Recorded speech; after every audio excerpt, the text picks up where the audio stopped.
Welcome to the Slop Temple. We pray this video helps. You start by signing into the Google account that owns the channel.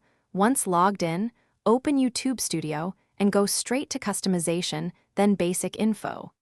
You need to verify that your channel is visible and that you have backups of any display names or branded graphics. Make sure to check which email and permissions are active because removing a handle interacts with identity settings. If you see multiple channels, pick the correct one now so you don't change the wrong profile. You'll find the handle field under Basic Info. Click Edit to reveal the handle value. Delete the handle text to remove it or type a new handle if you prefer replacement. Once you clear the field, press Save. You should understand why this matters. Handles are unique identifiers, and removing one frees it but may take time to propagate.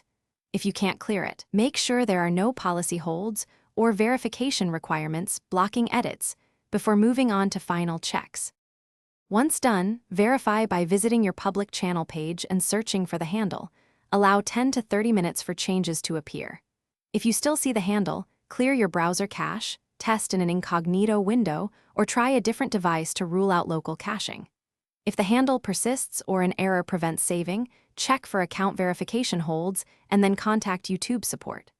One key tip: screenshots of errors speed up help desk resolution, so capture any messages you see.